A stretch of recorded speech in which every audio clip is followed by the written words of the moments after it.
This is 92.7 big FM और मैं हूं अन्नू कपूर।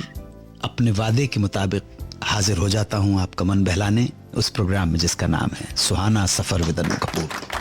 आज की पहली स्टोरी है जब शत्रुघ्न सिन्हा ने अपने घर एक टेलीग्राम भेजा। ये स्टोरी है। फिर क्या हुआ?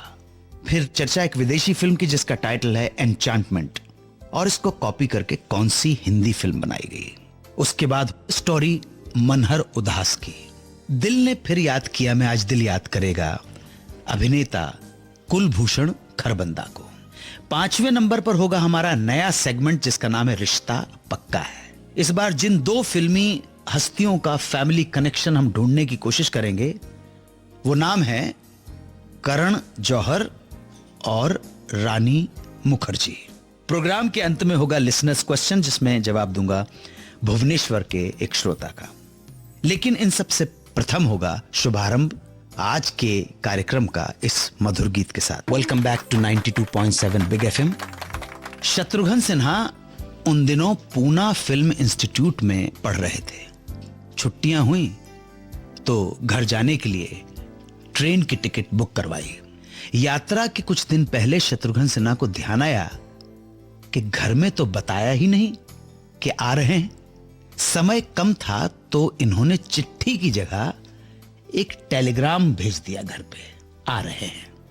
लंबी यात्रा करके घर पहुंचे, सदस्यों से मिले, सब बहुत खुश थे, माताजी भी खुश थी, भाई भी खुश थे। लेकिन जैसे ही शत्रुघ्न सिन्हा बाबूजी पिताजी से मिलने कमरे में पहुंचे, पिता थोड़े से अपसेट लग रहे थे, चेहरे पर क्रोध झलक रहा था। इससे पहले कि बेटा शत्रुघ्न सिन्हा कुछ कहता, पिता ने सीधे दाग दिया प्रश्न, टेलीग्राम क्यों भेजा? शत्रुघ्न सिन्हा को कुछ समझ में नहीं आया। मन में सोचा टेलीग्राम भेजने में क्या बुराई है। फिर भी जिस टोन में लहजे में सवाल किया गया था वो लहजा शत्रुघ्न सिन्हा को डराने के लिए काफी था, क्योंकि ये लहजा था पिताजी का। डर गए। डरते डरते कहा समय कम था इसलिए। जवाब था पिताजी का, तो समय पर काम क्यों नहीं करते हो? समय रहते चिट्ठी क्यों नहीं लिखी? क्या तुमको पता नहीं कि टेलीग्राम कब और किस हालत में भेजा जाता है और टेलीग्राम में कैसी खबरें होती हैं? पिता भन्ना गए गुस्से से और थोड़ा शांत होने पर पिता ने कहा, तुम्हें मालूम जब तुम्हारा टेलीग्राम आया तब सबसे पहले मैंने क्या किया? एक गिलास पानी मंगवाया और बैठकर सोचा कि मेरे बेटे को क्या हो गया। तब शत्रुघ्न सिन्हा को एहसास हुआ।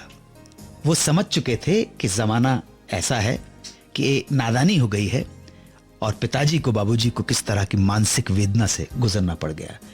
वो हिंदुस्तान का अलग जमाना था। अगर टेलीग्राम सचमुच सेंटिमेंटल है कि टेलीग्राम भेजा जाता था, आ रहे हैं, तो आदमी इस टेलीग्राम को अच्छे से नहीं एडमिट कर पाता था कि कुछ दुर्घटना हो गई, कुछ इस तरह की इमरजेंसी हो गई।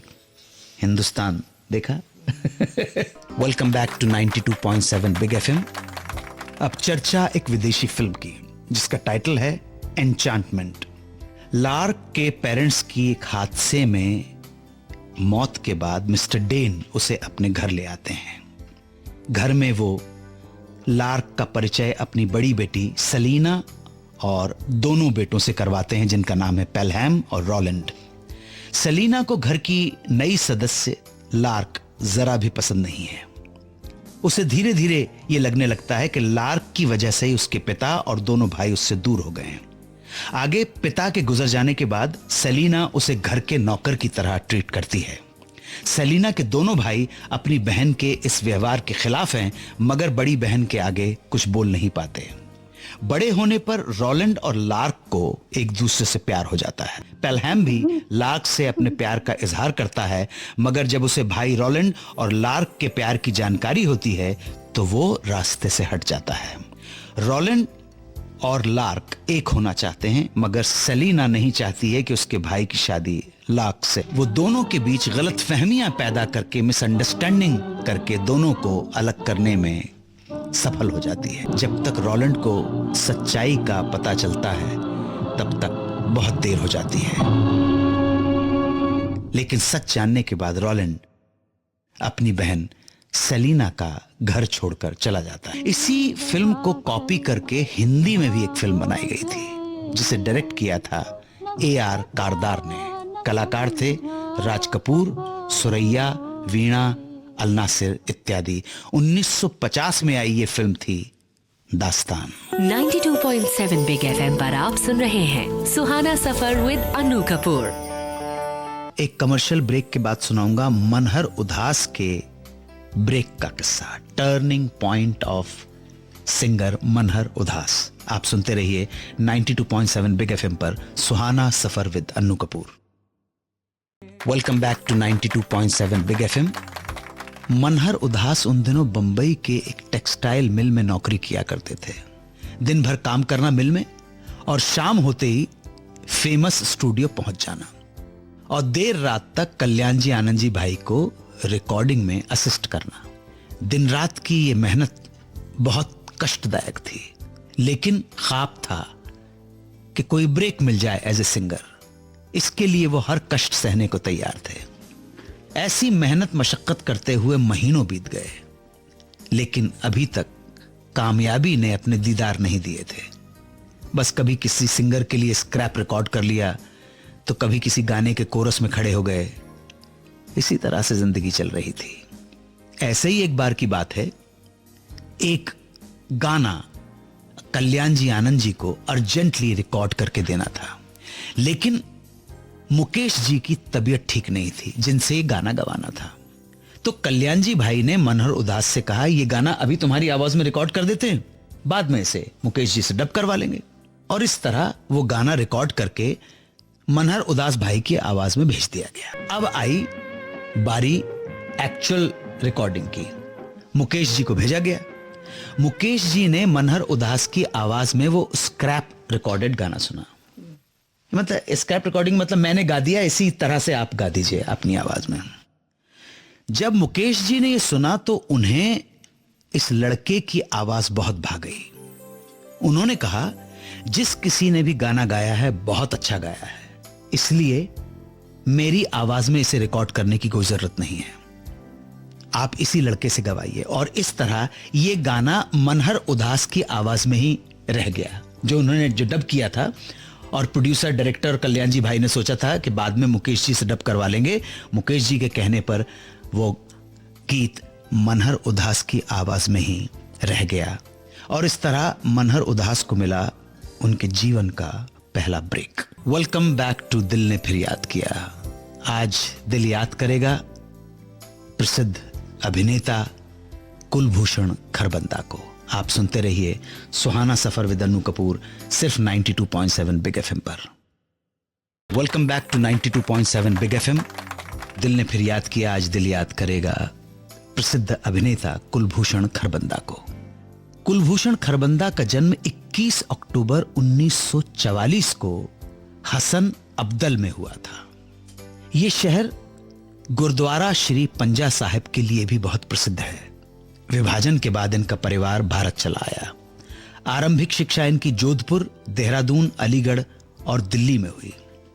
किरोड़ीमल कॉलेज दिल्ली से इन्होंने ग्रेजुएशन किया। कॉलेज के बाद कुलभूषण खरबंदा यात्रिक नाम के एक थिएटर ग्रुप से जुड़ गए, जहां उन्होंने कुछ प्लेज में काम किया, लेकिन इत्तेफाक से कुछ ही वर्षों में एक ग्रुप बंद हो गया। इसके बाद कुलभूषण खरबंदा चले आए कलकत्ता और पदातिक नाम के एक थिएटर ग्रुप का हिस्सा बन गए। यहां उन्होंने श्यामानंद जालान के निर्देशन में कई नाटकों में काम किया। सई परांजपे की फिल्म जादू का शंख, ये कुलभूषण खरबंदा की आमद की फिल्म थी। इसके बाद इन्होंने श्याम बेनेगल की फिल्म निशांत, मंथन, भूमिका और जुनून में काम किया। लेकिन कुलभूषण खरबंदा को असली पहचान मिली रमेश सिप्पी की फिल्म शान से, जिसमें इन्होंने शान के साथ खलनायक शाकाल का रोल किया था। सिलसिला शुरू हो गया। जिन महत्वपूर्ण फिल्मों में कुलभूषण खरबंदा ने काम किया वो फिल्में रहीं अर्थ, कलयुग, मंडी, प्रेम रोग, सिलसिला, शक्ति, उत्सव, गुलामी, राम तेरी गंगा मैली, घायल, हिना, जो जीता वही सिकंदर, मोहरा, नसीम, रिफ्यूजी, हेरा फेरी इत्यादि। बाद के वर्षों में भी काफी फिल्में आई उनकी, लगान, पिंजर, वाटर, लगे रहो मुन्ना भाई, जोधा अकबर, खट्टा मीठा, हैदर, बेबी, अजहर इत्यादि। परिवार में कुलभूषण खरबंदा जी की पत्नी महेश्वरी देवी खरबंदा और बेटी है श्रुति खरबंदा। आजकल कुलभूषण खरबंदा फिर से रंगमंच में सक्रिय हैं। हमारी शुभकामना है कि वो ऐसे ही सदैव ऊर्जावान रहें और स्वस्थ रहें, दीर्घायु हों।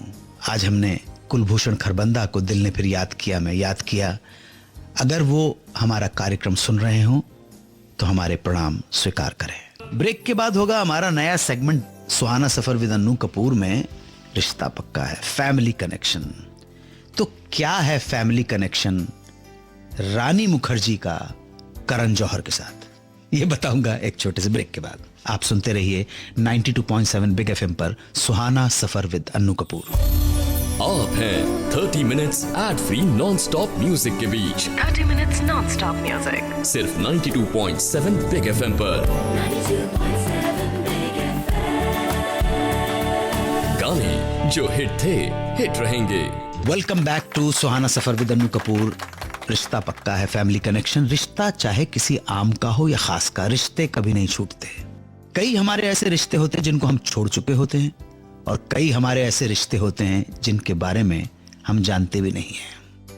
फिल्म इंडस्ट्री के ऐसे ही पारिवारिक रिश्तों की पहेली को हम यहाँ सुलझाते हैं अपने सेगमेंट में जिसका नाम है सुहाना सफर विद अन्नू कपूर। रिश्ता पक्का है, फैमिली कनेक्शन। तो क्या फैमिली कनेक्शन है बिटवीन करण जौहर एंड रानी मुखर्जी? सुनिए साहब, करण जौहर के पिताजी स्वर्गीय यश जौहर, करण जौहर की माताजी श्रीमती हीरू जौहर, ठीक है जी। हीरू जौहर के 3 भाई, देखिए आज पहली बार है, हीरू जौहर के 3 भाई, बी.आर. चोपड़ा, धर्म चोपड़ा और यश चोपड़ा। जी जी, बी.आर. चोपड़ा, धर्मराज चोपड़ा और यशराज चोपड़ा। यशराज चोपड़ा और श्रीमती पैमेला चोपड़ा के 2 पुत्र, आदित्य चोपड़ा और उदय चोपड़ा। आदित्य चोपड़ा की धर्मपत्नी श्रीमती रानी मुखर्जी। सजा बड़ा क्लियर है। तो एक्चुअली अगर देखा जाए तो करण जौहर के सगे मामा के बेटे यानी मामे के पुत्र है तो उनका भाई हुआ। तो उस तरह से करण जौहर जो हैं उनकी रिश्ते में रानी मुखर्जी भाभी लगती हैं। भुवनेश्वर से विप्लव पात्रों ने पूछा है कि क्या माधुरी दीक्षित और कुमार गौरव ने किसी फिल्म में साथ काम किया है? रिसर्च करके हाजिर होता हूं छोटे से ब्रेक के बाद। आप सुनते रहिए 92.7 बिग एफएम पर Suhana Safar with Annu Kapoor. Welcome back to 92.7 big FM. Bhubaneswar से विप्लव पात्रों ने पूछा है कि क्या माधुरी दीक्षित और कुमार गौरव ने किसी फिल्म में साथ काम किया है? तो रिसर्च के बाद जो निष्कर्ष निकला है वो है कि किया है। दोनों ने एक फिल्म में काम किया है, माधुरी दीक्षित और कुमार गौरव ने। फिल्म का नाम है फूल, जो आई थी 1993 में, 1993 में। इस फिल्म को प्रोड्यूस किया था राजेंद्र कुमार ने और फिल्म के डायरेक्टर थे संगीतम श्रीनिवास राव। इससे जुड़ी अगर आपके पास कोई और जानकारी उपलब्ध हो तो हमारे साथ जरूर शेयर करें। उम्मीद करता हूं कि हमारे श्रोता इस उत्तर से संतुष्ट होंगे। आज इस प्रोग्राम को यहीं विराम देता हूं। नई उमंग और नए जोश के साथ कल फिर मिलेंगे इसी प्रोग्राम में जिसका नाम है सुहाना सफर विद अन्नू कपूर। मेरे प्रणाम स्वीकार करें। जय हिंद, वंदे मातरम।